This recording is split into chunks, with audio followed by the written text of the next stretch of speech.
Hello, everybody, and welcome to the latest CADS podcast. With a little bit of giggles here. It's got nothing to do with the football, let me guarantee you that. We're here to talk about maybe Hoffenheim for a tiny section, tiniest amount of time. We'll also be talking Leicester. We'll be talking the future. We'll be talking the board. We'll be talking transfers, if there have been any, if there are any. Yeah. Let's get going. This should be an interesting one. Maybe not a joyful one, but an interesting one nonetheless. I am joined by Austin. How you doing, Austin? I'm good, thank you, Stuart, despite everything. Despite everything. Excellent. And Charlie, how are you? Despite being fan for 60 years and being really pissed off at the moment, but I'm fine. Every Charlie, day how are you above doing? ground is a good day. Yeah? Unless Good. you're I'm from glad down to under. hear it. Thanks, Charlie. Yeah. Oh, dear. Okay, so I don't know about you. I don't actually want to talk about Hoffenheim. It's of no real interest to me. We got what we needed out of it. It's done. Let's move on. I don't even want to talk too much about Leicester, but I think we have to because it is our most recent game and probably our most depressing result of the season so far.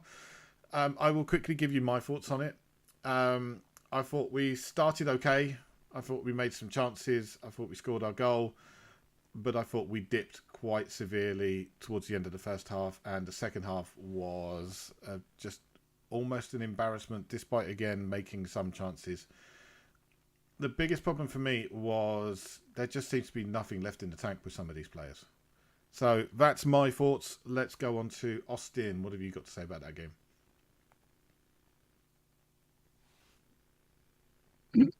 The game, I don't particularly want to talk about in detail, although there were individual things that I'd like to comment on. Mm-hmm. One, the two 18-year-olds. Bergwall was looking for the ball every time he possibly could. He worked his nuts off, and I thought he had a good game. But every time there was a throw-in, he was looking for the ball. Every time someone had the ball spare, he was coming to look for it. He was really showing. I thought he showed a real sign of maturity. Although he does have a temper on him and he does get agitated with people, and I can see him earning a lot of bookings and probably a few sending offs over the years. Gray, I thought, was absolutely superb again. He's so composed, cultured. He's got a lovely pair of feet on him, and he's playing way above his age and in a position where he's out of position. I think he's going to be a fabulous player. I agree. Absolutely. Charlie, what were your thoughts?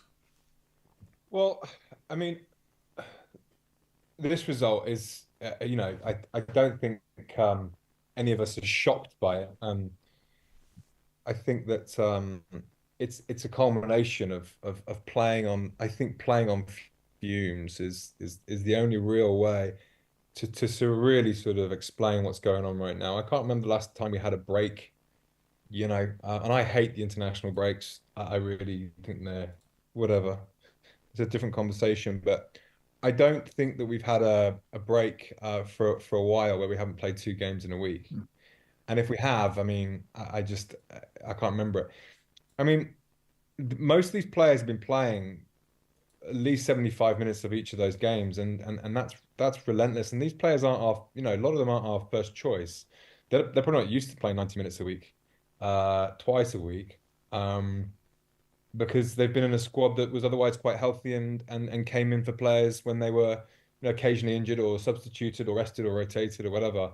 It's almost impossible to gauge where we're at right now by the results, because these results are just complete. It's just completely. It's just not an accurate representation barometer of where we're at as a in terms of the project, which is something we should get into, because the project, when it was outlined 18 months ago to us with Ange Postecoglou, was something that we haven't achieved yet, and we should get into why, the reasons for that and how that looks, over the next 18 months of the project. Let's just say it was 3 years. I'm pretty sure it was a 3-year project. So the Leicester game, in isolation, of course, you can look at it and go, that team on paper that we put out are more than capable of beating Leicester in front of a home crowd, you know, 9 times out of 10.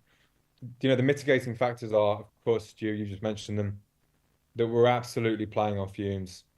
And the entire structure of Ange's game plan and his way of playing football is completely neutralized by this situation that we find ourselves in right now. And I don't think we're helping ourselves as a club supporting the manager.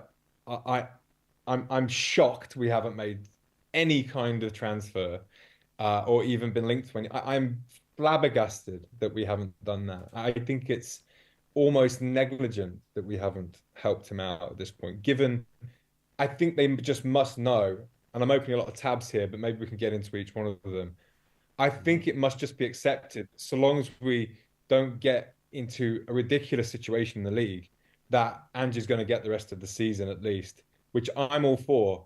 I just can't. I therefore can't understand how we haven't dipped into the transfer market to actually help him here, because these players may come back, but I don't think it's going to be fast enough for us to survive the League Cup semi-final.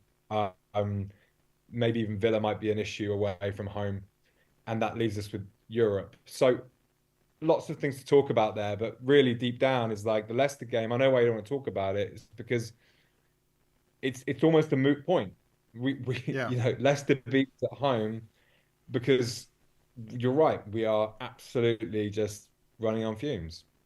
And I think you've got to take into consideration we had 14 players out on Sunday, and he started Sarr, who he said wasn't fit enough to play, and Richarlison, who had a groin injury in the first half, so should have come off at half time. So I think we had 7 teenagers in the match day squad. You can't do that. They should come into a full team and one at a time so that they can fit into an existing pattern of play. But when they're all coming in at the same time, I just don't think it works. Yeah, we didn't even put a full bench out. We didn't have the players to put a full bench out because some of the players we'd normally draft in from the under-21s were playing in the under-21s at the same time. So it was impossible to fill out the bench even. That's how bad the injury situation is at the moment. We've taken some of the best players out of the under-21s, put them in our side, on our bench, hoping maybe they'll get some minutes, but also hoping we don't need them. But we've got 2 teenagers starting matches, and frankly, those 2 teenagers are looking like 2 of our best players right now. I would say they were the best players. Yeah, I mean, I don't want to diss on Porro because I think Porro's been fantastic this season, but it was not his best game. Kulusevski, I'm a huge fan of Kulusevski, but again, not his best game. He's just knackered. He's played something like 2,500 minutes this season. It's a huge amount to play. So I just think it's nuts that we're having to rely on so few players to play so many games, and then when things go badly, people point and say, oh, well, look at this bright young thing manager over here. They've got an injury record, injury crisis as well. But look how much better they're dealing with it. They're playing 1 game a week. They've played 1,000 minutes less than some of our players. It just doesn't make any sense to me that people are talking about getting rid of a manager who so closely fits what we've stated we want from a manager and has been frankly let down by the recruitment team, by the people above him in terms of bringing in reinforcements, fresh legs. And after all of that, everyone's saying, oh, but the problem is the manager. As far as I'm concerned, the problem is not the manager. There are issues. He is not blameless. Same thing, though. The problem is not purely Daniel Levy. There are issues. He's not blameless. There's a little bit of everything to go around along a lot of people, and frankly, I think we are really struggling because of the poor team planning from the last 4 years. You go back to the end of the Pochettino time, and then you go through Mourinho, Nuno, and Conte. We chopped and changed managers. We chopped and changed players. We never had any kind of longevity in mind, no long-term thinking, and suddenly we're left with a squad that's got two homegrown players for Europe, and they're both goalkeepers, and neither one of those is our first choice goalkeeper. That's not good, but that falls on the shoulders of other people, frankly, because none of those people are still at the club. Well, I have to say, Stu, just in response to that, I think that I think that it comes to a point where you've got to look at it and go, it's not a mistake that our team's been planned this way. It's an absolute, it is a pattern. And when you see patterns, then those patterns are indicative of behaviors going on in the hierarchy of the people who are making decisions. I don't think you can, it doesn't take a genius at this point to figure out there's two things, there's one of two things that are happening. It's either pure incompetence, or it's a game plan that doesn't get exposed to the fans, or if it does, it gets sugar-coated in this sort of like, we want to compete, we're a big team with a great history, we want glory days back, and yet none of these things are actually reflected in how we conduct ourselves in the transfer market, or our wage structure, for example. I mean, there's players at the club are getting paid a lot of money, don't get me wrong, but I'm getting a bit sick of this idea that the January transfer window is no good. Man City has signed 3 players, Chelsea are looking at a few, even Forest are looking at buying a few players. How Spurs have managed to leave this one go dry, I have no idea. And also, I just think it's, again, we've spoken about this before, but Chelsea don't have that same wage structure we have. They don't have a problem, bringing in large scale amounts of players who don't mind playing for a club who were, I think, about 15th at this point a season or two ago as well. They were struggling, but they were still bringing players, wholesale players, good players that now are showing that they can compete in the league. So all these excuses that really the fans are coming out with about, Tottenham and how we can't sign players at this point, I just think is a sort of agenda to sort of pin more blame on Ange Postecoglou for this problem happening. And I think what I will say about this particular point in time, and this repetitive pattern that keeps happening with managers, I feel like this point the fans have said, actually, we don't want the managers to get fired. Actually, what we want is real change at the club. We don't want to go through the cycle again. This is abusive. I'm going to therapy as a Spurs fan and looking at the parent. Childhood abuse. Can't blame my parents. I brought this on myself. Oh, dearie me. I agree with much of that, I'll be honest. I do think there is a certain amount of recklessness in terms of not bringing people in. It does make me wonder whether they've been trying to bring players in, but those players have just become unavailable for whatever reason. Maybe the player has got injured, maybe the player doesn't want to move yet, maybe somebody else in the squad has got injured themselves, and suddenly that position is under real pressure and they can't afford to lose that player. The other thing, I don't know if you've been following this, but there was a table put out by somebody on Blue Sky who said basically he'd looked at when all of the transfers in January happened with the top 6 clubs. And he said, we're aspiring to be a top 6 club. Let's look at them and see when they do their business. And apart from Manchester City, pretty much none of them did their business before January the 26th, which was yesterday. So maybe everything is being left till late because that's when the bigger players move on bigger contracts and it takes longer to sort out. But part of me really wishes this had been sorted out in November and December and they could have come in on the 1st or the 2nd of January because, my word, did we need those reinforcements. Ashley, you have joined us. How are you doing? Hey, guys. I actually got up early, went did my swim and came back and then I forgot. Oh, my God. I said, no, Stu will be there, Oz will be there, Charlie will be there. So I'm just popping in. I just popped in when Charlie said 2 things. One, if I got it correct, this lack of movement is incompetence. And what was the other one, Charlie? Like actually a policy that the higher management is actually implemented, which is, can you just clarify that again? Well, yeah, it's like it's either incompetence or you're in on it. It's either a ruse or it's incompetence. It can't be either or because there's a mismatch between brand mission statement and what is occurring in the first team, reflected in the first team, and the axe always falls on the manager.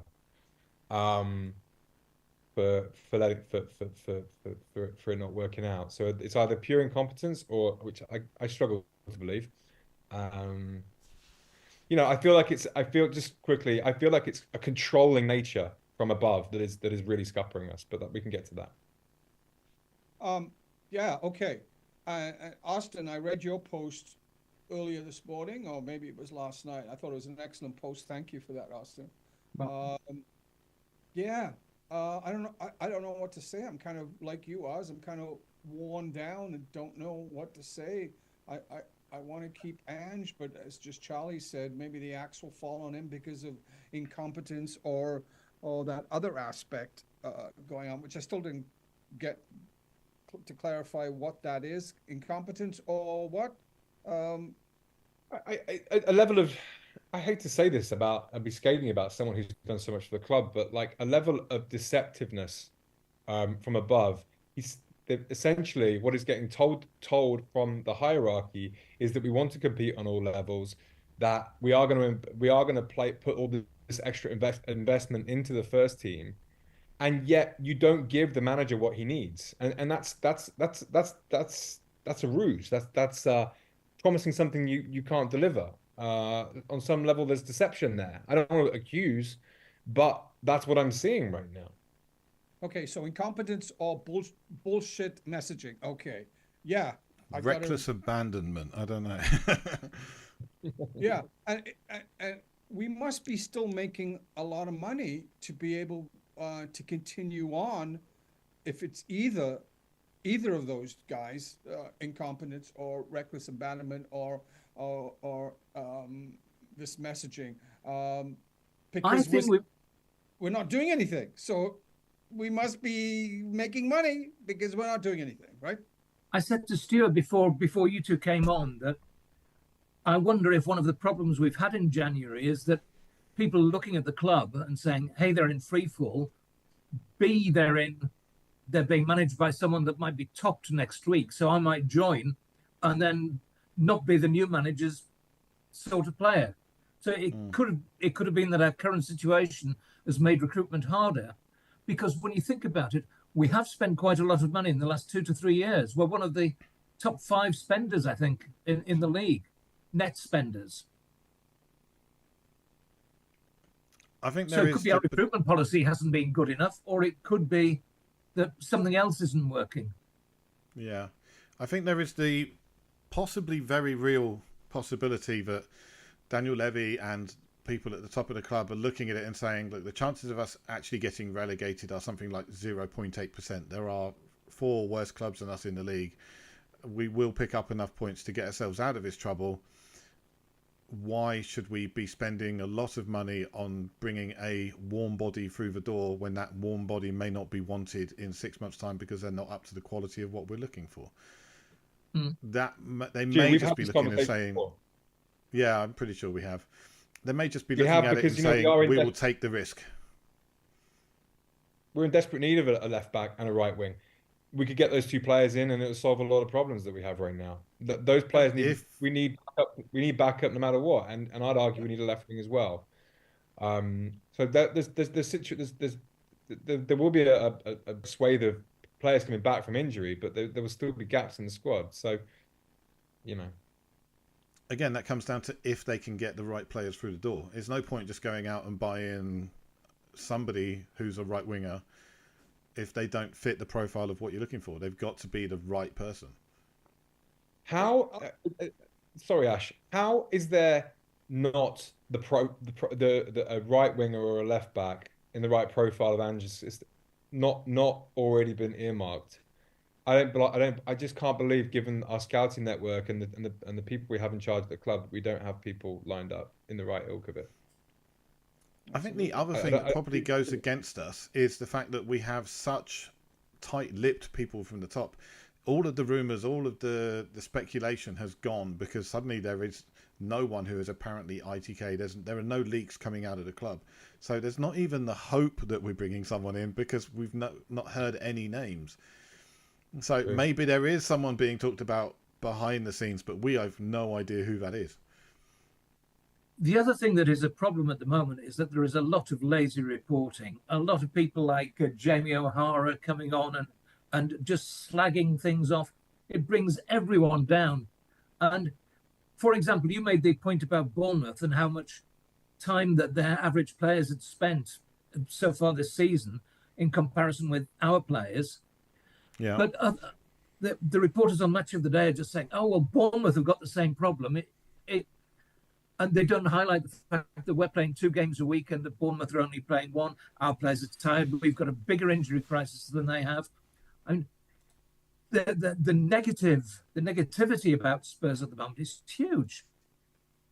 And it's fair, but it's also unfair played the most for because Bournemouth. it's not analysed.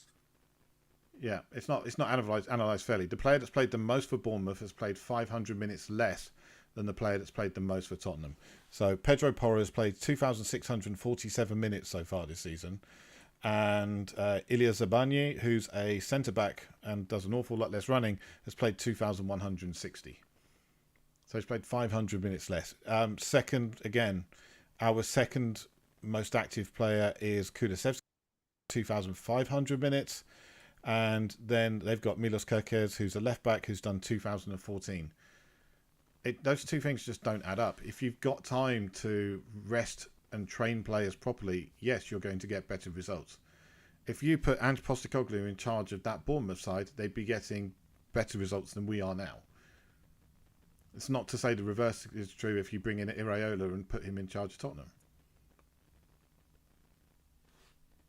I think one thing to take into consideration, I wrote about this today in CADS, Ange gets criticised for our defensive displays. But the number of times we've conceded goals at important times in games where someone has given the ball away in midfield and just let someone straight through. Now, that might be carelessness by the player. It might be inability by the player. It could be tiredness by that player.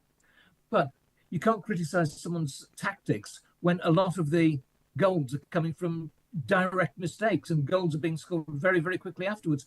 Just like when I think it was Bentancur gave the ball away for their second goal on Saturday. He just ran straight through. Bentancur jogged back. I watched him. But the other player just ran through unchallenged and hit the ball into the net. And you can't blame Ange for tactics for that because it's a clear mistake. What if we don't do anything or very minimal in this remaining window? There was the banner. Apparently, one of our CADs said he's never heard so many boos and Levy out at a Spurs game. I forget the fellow gentleman's name. So what could happen if nothing is done, which could possibly happen? Could fan unrest or fan protest, hey, that rhymes, could that cause anything else? I don't think it's helping play on the field, Ash. I think the players are tightening up immediately because there is a negative atmosphere.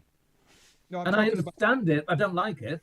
No, I'm not talking about during the game, Oz. I'm talking about, after the game or protests or something. Is that going to happen outside? Didn't Arsenal do that a couple of years ago? Protests outside the stadium or something like that, I think he's getting to a point, Ashley, where, I feel like Levy's medium of talking to the Spurs fan base is to fire managers. That's been his communication medium. Sure. Is to go like, no, I know what you're thinking, and yeah, we're going to make some changes. And there's this like, it's almost like a hit of crack. The Spurs go, anyway, start thinking what manager we're going to get next. Start dreaming, about how we're going to play. This was the same like 18 months ago, and I remember us going through all the options. Arnie Slot, he was in there, and we didn't want that guy because whatever reason. Because he's not pulling up any trees now, is he? You know, just of course everyone became a sort of a genius at football management recruitment and said that we didn't want Arnie. But you know, when we went with Ange, and who's to say if Ange wasn't in charge of Liverpool right now, they wouldn't be playing the best football that we've ever seen. You know, the one thing that I think that does sort of stand in the face of Ange is simply the injury thing, and how the hamstring thing is an issue. That's the one thing I've got a bit of a question mark over him about, whilst everyone else sort of chastises his tactics. Well, I realised, and I don't think I'm a genius for thinking this at all, with a fully fit squad, with excellent recruitment in the summer, and with whoever's going to come in as our medical officer actually figures out this injury situation, I just don't see us being in this situation next year. In fact, we'd be excited for a second leg at Anfield, having worked so hard in the first leg. We've got Aston Villa away. We've beaten them 4-0 away in recent memory, and we're going far in the UEFA. Like, it's not, our league position is simply reflective of as you say, just bad recruitment over the past 2 or 3 years. And I think that Levy right now is in a position where a lot of the fans are talking about this, and a lot of people are sticking up for Ange and going, there is no logical reason why you fire him, because who are you going to bring in, and what are they going to do better with the injury list that we've got now? And maybe because they might be more defensively minded, people get off on that for a second. But ultimately, they'll be whining about the fact we don't play attacking football within 2 or 3 months. And this is what we're kind of up against as people with perspective. So I think Levy is in trouble, because he could fire Ange tomorrow, and everyone would, a certain contingent would be clapping about it. And then the next manager would come in, lose 6 games on the trot, and then he'd be on the chopping block. And then what's Levy going to do then? I think he's in a position now where he has to talk to the fans and has to say that the actual situation, and actually come out and say, we're not going to break the wage ceiling, and we're not going to sign all these big players. And that's just who we are, and that's what we're always going to be. So lower your expectations, Spurs fans. And at that point, I think we could look at him and go, well, at least he came out and said something. Enjoy your Beyonce concerts and this and that, the rest of eternity. It just frustrates me that he said, we'll build a stadium and then we'll be competing with everybody. Because I think we all knew that it was going to be more difficult than that. And he hasn't come back on that. Daniel has done an interview with Simon Jordan in the last week, which hasn't been published yet. I'd be very interested to hear what he has to say in that, because Jordan has been a defender of Daniel Levy on TalkSport on a fairly regular basis, but he's also critical of him. I'd be very interested to hear that interview and see what it says, and see when it comes out, where it comes out. Probably on TalkSport, I guess, but he has certainly spoken. Well, he does stick up for Daniel a lot. Why is it Daniel's fault? He's made this man good friends. Yeah, of course. Chairman. Yeah. They get it. They empathise. I thought it was quite interesting. I thought it was quite interesting. Claude Littner, who was previously working at Tottenham, has come out and said, "Oh, a lot of these issues are down to Ange Postecoglou." I just don't see that. I think if the issues were down to Postecoglou, then Daniel Levy would have sacked him. We know Daniel Levy's not scared of sacking a manager. So maybe, yes, he sends his message by sacking a manager, and this time he's sending a message by not sacking the manager. Maybe this time he's going to see it through. The other issue, though, is if you spend money and you bring players in the last few days of the window, and then you sack Ange, then immediately you're probably going to lose players from the dressing room, whoever comes in, unless it's Carlo Ancelotti or something. And then the players that have just been signed, they're like, well, who am I playing for now? Or you don't sign anybody and then you sack Ange, and you're suddenly expecting a new manager to come in and work wonders and miracles with a squad that is completely knackered, completely tired, and completely injured. It just doesn't work out for me. It just makes no common sense.